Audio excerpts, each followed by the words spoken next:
बच्चों, आज की इस वीडियो में मैं आपको गद्य पाठ एक बड़े भाई साहब की पुनरावृत्ति के तौर पर अति लघु प्रश्नोत्तर करा रही हूँ। अति लघु प्रश्नोत्तर का कहने का तात्पर्य है कि मैं आपको उसको एक वन वर्ड में या वाक्यांश में उत्तर दूंगी, मगर वो आपको ऑप्शनल उत्तर यानी बहुविकल्पी प्रश्न जब आएंगे तो उसमें वो आपको काम आएगा। कहने का मतलब, आपको मैंने अति लघु प्रश्न उत्तर अगर कराया है तो बहुविकल्पी प्रश्न पूछा गया तो आपको प्रश्न का उत्तर यदि पता है तो आप उसमें विकल्प आसानी से ढूंढ सकते हैं। तो मैं इसी आधार को अपने मन में रखकर आपको अति लघु प्रश्न कराने चल रही हूँ, जिसमें मैं पाठ के अंश को थोड़ा सा पढ़ूंगी, फिर उस अंश पर आधारित प्रश्नोत्तर बनाऊंगी और उसका उत्तर भी लिखती चलूंगी। तो जैसे कि पाठ के कुछ अंश से प्रश्न पूछे जाते हैं, उन अंशों को ये हम कह सकते हैं कि पठित अंश के आधार पर प्रश्नों के उत्तर दें। तो मैं पठित अंश की ऊपर की लाइन और बीच की लाइन, आखिरी की लाइन के शब्द लिख दूंगी। पूरा पैराग्राफ लिखना बोर्ड पर संभव नहीं है, आप अपनी बुक से उसको ढूंढ सकते हैं। फिर उस आधार पर, क्योंकि आपको इस बार जो टर्म 1 में प्रश्नोत्तर आ रहे हैं वो ऐसे ही आएंगे। आपको 2 अनुच्छेद जो टर्म 1 के पाठ हैं उसमें से दिए जाएंगे और पद्य में से भी आपको अंश दिए जाएंगे और उससे आपको 4 प्रश्न करने को आएंगे। तो मैं पैराग्राफ को पढ़ दे रही हूँ और इस ऊपर लाइन लिख दूंगी। उसके बाद आपको उस प्रश्नों को अपनी पुस्तक से मिला करके उसके उत्तर को नोट करना है और साथ ही साथ उसके उत्तर को लिखना आना चाहिए जब आपको बहुविकल्पी में वो आए। तो मैं पहले पैराग्राफ को थोड़ा सा पढ़ती हूँ। मेरे भाई साहब मुझसे 5 साल बड़े थे, लेकिन केवल 3 दर्जे आगे। उन्होंने उसी उम्र में पढ़ना शुरू किया था जब मैंने शुरू किया था, लेकिन तालीम जैसे महत्व के मामले में वह जल्दबाजी से काम लेना पसंद न करते थे। इस भवन की बुनियाद खूब मजबूत डालना चाहते थे, जिस पर आलिशान महल बन सके। 1 साल का काम 2 साल में करते थे, कभी कभी 3 साल भी लग जाया करता था। बुनियाद पुख्ता न हो तो मकान कैसे पायदार बने। ये आपका पैराग्राफ है, जिसकी पहली और आखिरी लाइन मैं यहाँ बोर्ड पर लिख दे रही हूँ और उस पर आधारित प्रश्नोत्तर आपको कराने चल रही हूँ। तो पहला ऐसे मैं पी लिख देती हूँ। पहला पैराग्राफ जो है वो लाइन है, मेरे भाई साहब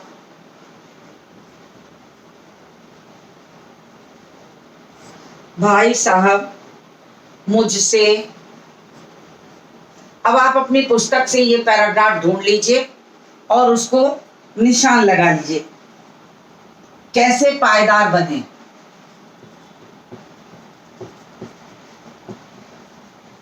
तो मैं एक छोटे छोटे पैराग्राफ पे 4-4, 5-5 प्रश्न करा दे रही हूं, तो आपको उससे प्रश्नों के उत्तर लिखना आ जाएगा। प्रश्न 1, लेखक और उसके भाई में की आयु में कितना अंतर था। लेखक और उसके भाई की आयु में कितना अंतर था।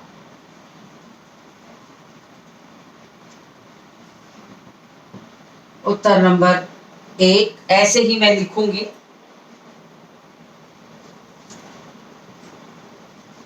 पांच वर्ष का, चाहे वाक्यांश में हो या आपका एक शब्द में होगा उत्तर। प्रश्न संख्या 2, बुनियाद के पुख्ता होने से क्या आशय है। बुनियाद के पुख्ता होने से क्या आशय है?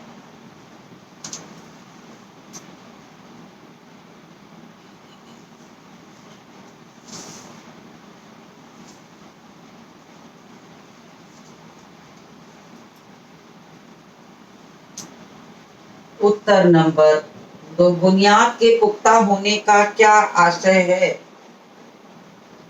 नींव का मजबूत होना। नींव का मजबूत होना। तो बस ऐसे ही आपको छोटे छोटे उत्तर, आपको विकल्प और दिए होंगे। अगर आप इस प्रश्न का उत्तर नींव का मजबूत होना जानते हैं तो उस विकल्प में से आप आसानी से ढूंढ सकते हैं। तीसरा प्रश्न है, बड़े भाई साहब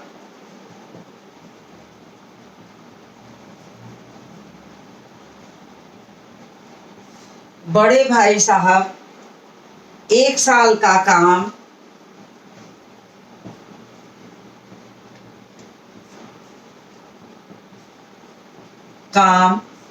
बड़े भाई साहब 1 साल का काम कितने साल में करते थे?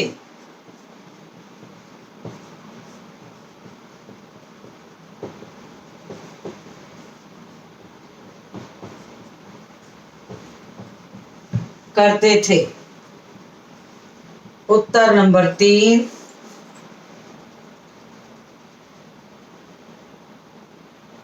2-3 साल में। 2-3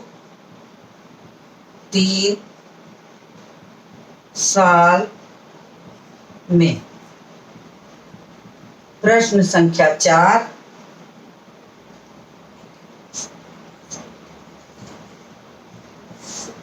लेखक से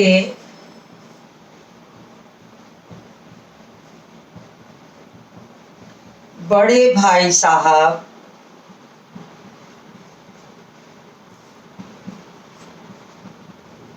कितने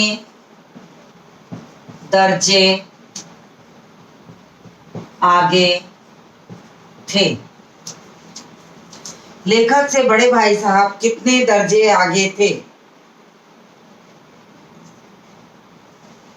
उत्तर है 3 दर्जा।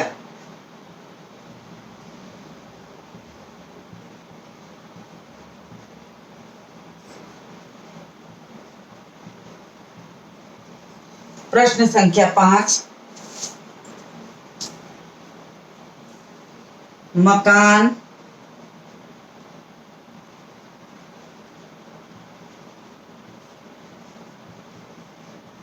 पायदार बनने का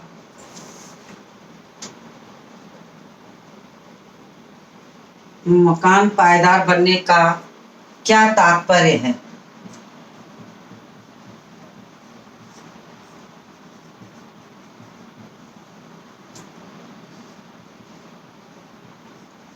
तो मकान पायदार बनने का क्या तात्पर्य है? बुनियाद पुख्ता होना, यानी बुनियाद मजबूत होना या पुख्ता होना। बुक में पुख्ता लिखा है इसलिए मैं पुख्ता लिख रही हूं। बुनियाद पुख्ता होना, आप उसका मतलब समझ लीजिए कि मजबूत होना। तो एक छोटे से पैराग्राफ में मैंने 5 प्रश्न बनाए, इनके उत्तर आप स्क्रीनशॉट ले लीजिए। आपको संभवतः नीचे का प्रश्न नहीं दिख रहा होगा, मुझे लगता है।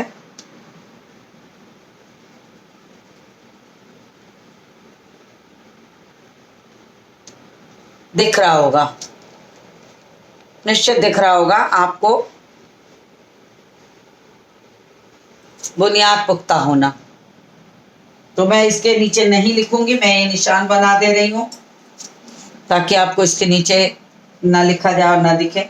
तो आप स्क्रीनशॉट ले लीजिए इसका, मैं अगला लिखती हूँ। पहला पैराग्राफ खत्म हो गया, दूसरे पैराग्राफ पे आती हूँ। पहले उसको पढ़ूंगी फिर आपको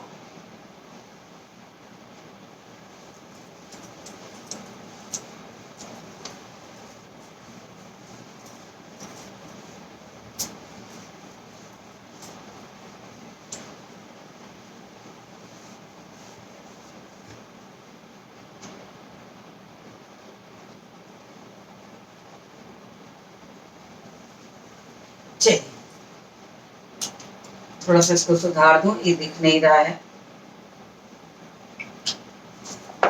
तो अगले पैराग्राफ पर आती हूँ। अगला पैराग्राफ पढ़ती हूँ। मेरा जी पढ़ने में बिल्कुल न लगता था। 1 घंटा भी किताब लेकर बैठना पहाड़ जैसा था।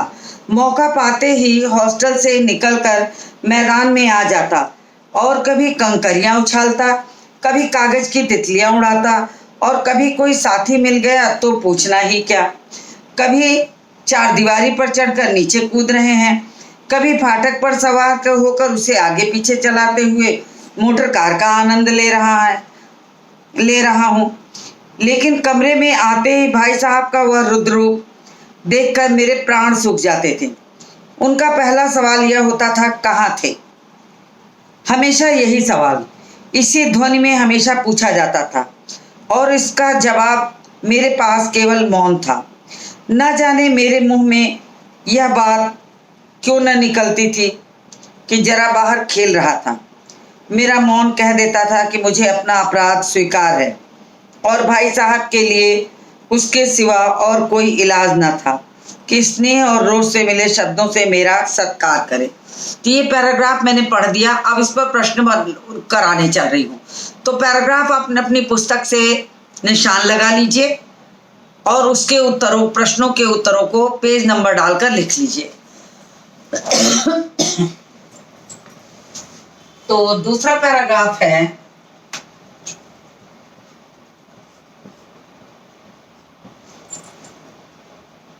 मेरा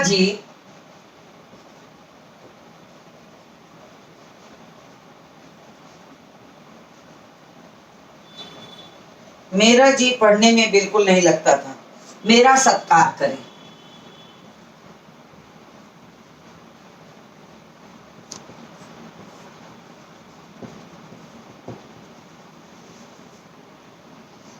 पहला प्रश्न है इस पर। पैराग्राफ अपने आप पुस्तक से लगाइए। पहला लिखिए या इसको छठा कर लीजिए। छठा प्रश्न कर लीजिए। लेखक का मन पढ़ाई में क्यों नहीं लगता था? लेखक का मन पढ़ाई में क्यों नहीं लगता था?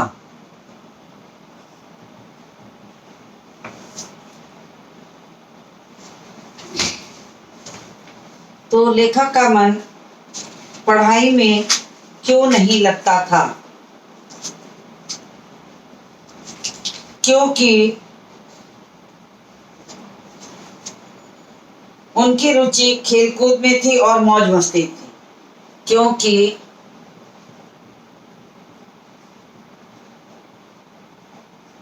उनकी रुचि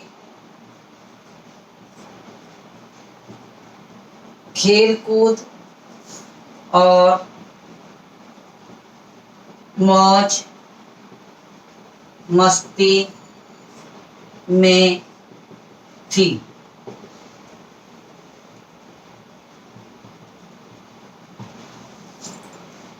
फिर अगला प्रश्न लिखिए।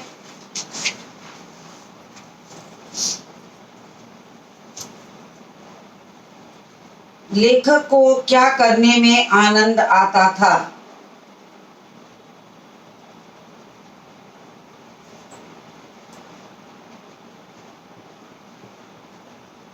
लेखक को किस चीज में आनंद आता था? तो उत्तर हो गया खेलने में। खेलने मौज मस्ती में कुछ भी लिख सकते हैं। खेलने में या मौज मस्ती में।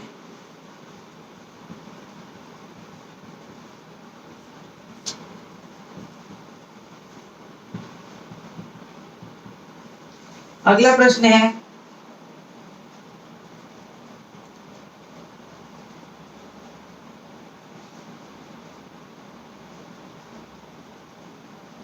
लेखक अपने बड़े भाई से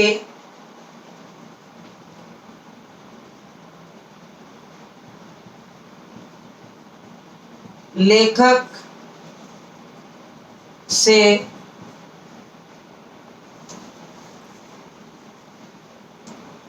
से बड़ा भाई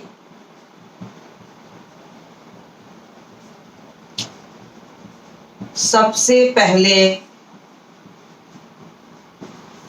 क्या पूछता था?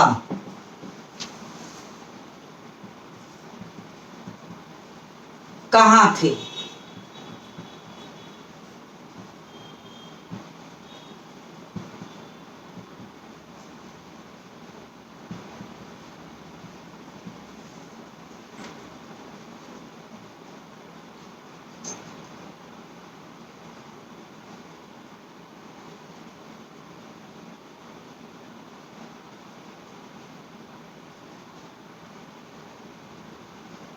लेखक को क्या पहाड़ जैसा लगता था?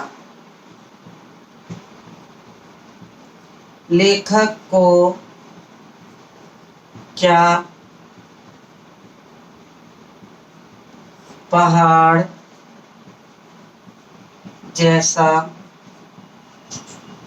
लगता था?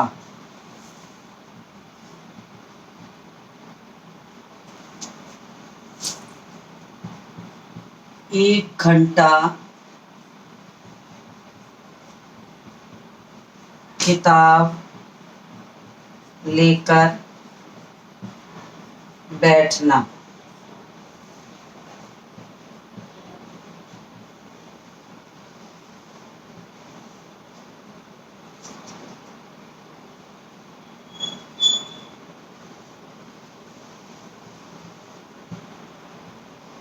लेखक के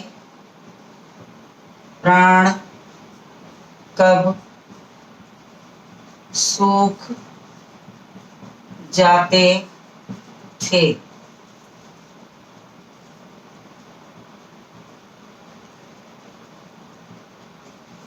भाई साहब का रौद्र रूप देख कर।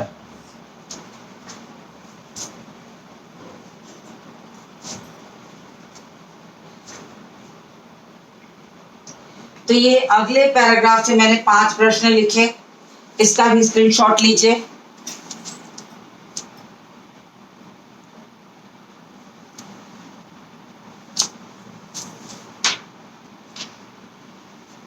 संभवतः इसका भी स्क्रीनशॉट आप ले चुके होंगे, तो मैं इसको रब करती हूं।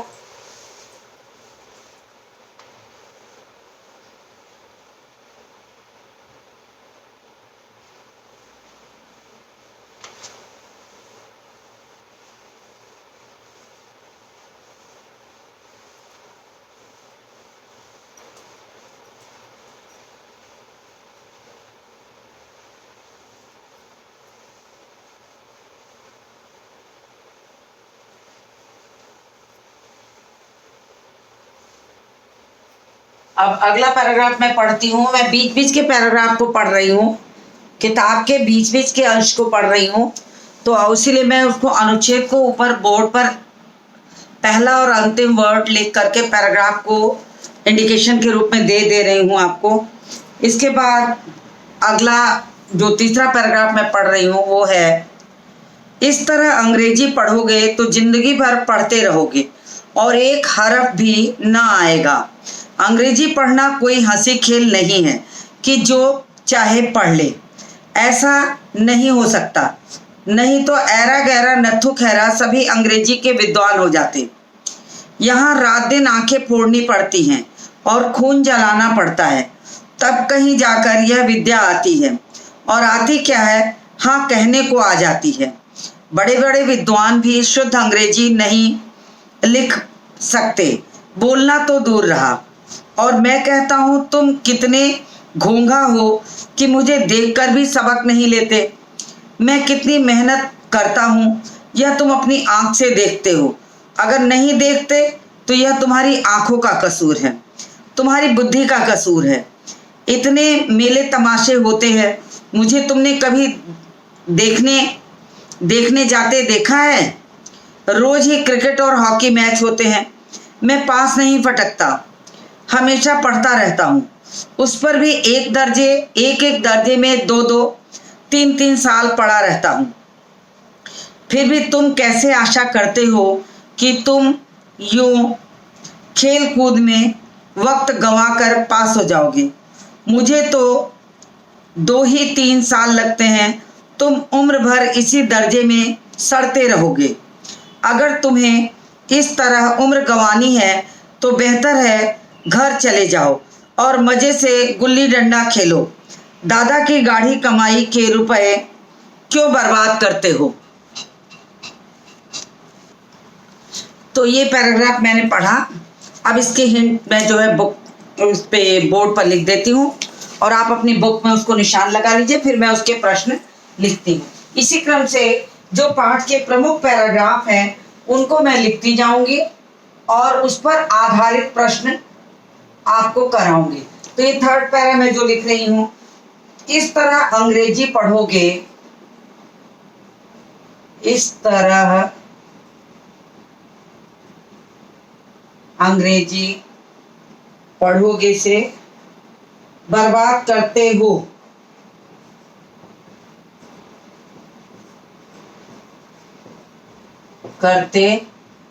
हो।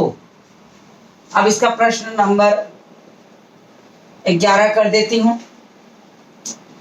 बड़े भाई साहब ने लेखक को क्यों डांटा?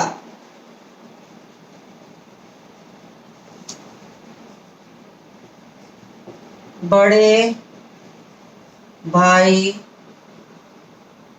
साहब ने लेखक को क्यों डांटा?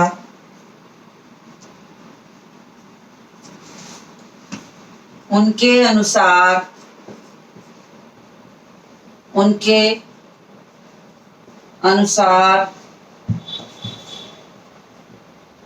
अंग्रेजी कैसी भाषा है?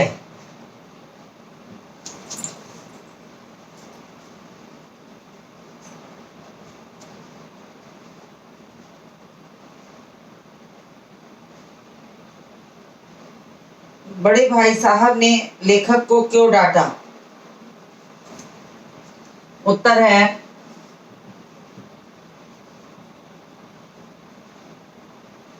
लेखक के घूमने पर और उनके अनुसार अंग्रेजी कैसी भाषा है? कोई हंसी खेल नहीं।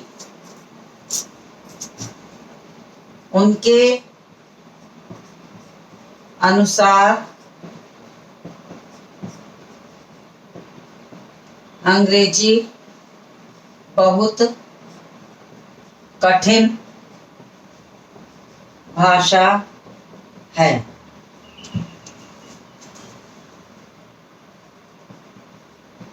प्रश्न संख्या 12।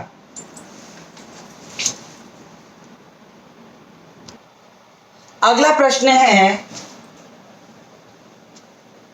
बड़े भाई ने लेखक को किसका सा डर दिखाया? बड़े भाई ने लेखक को किसका डर दिखाया? उत्तर है, उत्तर नंबर 12 डालिए।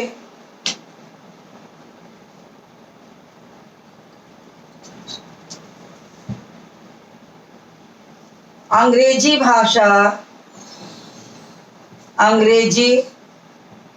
भाषा के कठिन होने का।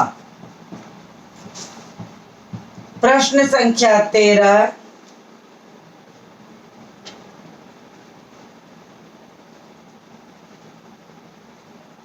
बड़े भाई ने लेखक को किस चीज का वास्ता देकर पढ़ने को कहा। बड़े भाई ने लेखक को किस चीज का वास्ता देकर पढ़ने को कहा।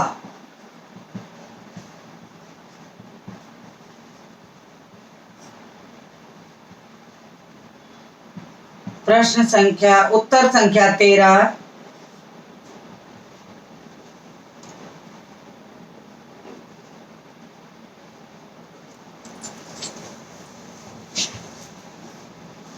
बड़े भाई ने लेखक को दादा की गाढ़ी कमाई का वास्ता देकर पढ़ने को कहा।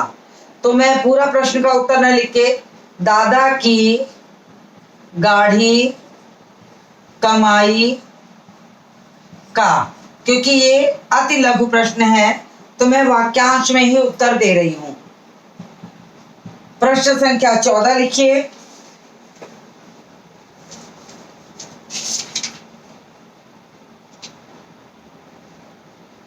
भाई के अनुसार अंग्रेजी भाषा कैसी है। कठिन। बड़े भाई के अनुसार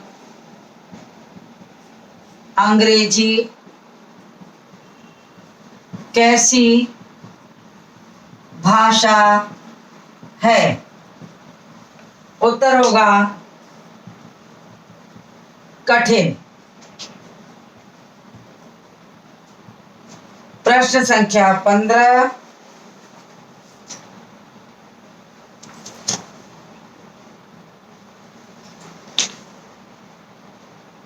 हर्फ का अर्थ। देखिए हर्फ शब्द जो है वो उर्दू का है, जिसको बोलचाल में लोग हर्फ कहते हैं। हर्फ का मतलब होता है अक्षर से है। हर्फ का अर्थ क्या है। तो एक हर्फ का मतलब है एक अक्षर। उत्तर नंबर 15 अक्षर। तो इस तरीके से आपको, इसको आप वर्ण भी कह सकते हैं। एक अक्षर ज्ञान जिसको हम कह सकते हैं, वर्ण कह सकते हैं। तो इसका स्क्रीनशॉट लीजिए, इसका आप स्क्रीनशॉट ले लीजिए। मैं किनारे हट जा रही हूं, आप स्क्रीनशॉट लीजिए, मैं इसको रब करूंगी।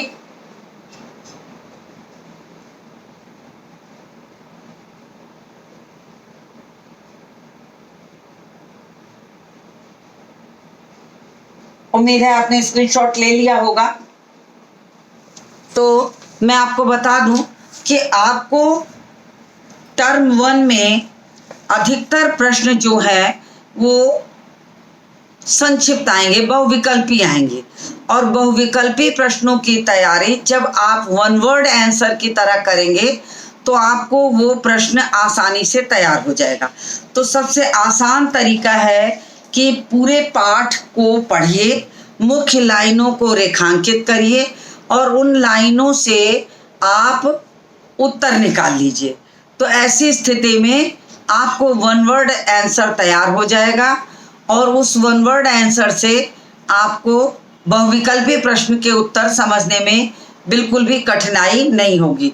तो मुझे उम्मीद है कि मैंने जो आप 3 पैराग्राफ में से आपको 15 प्रश्न कराए, वो 15 प्रश्न आपको वन वर्ड के आधार पर समझ में आ गए होंगे।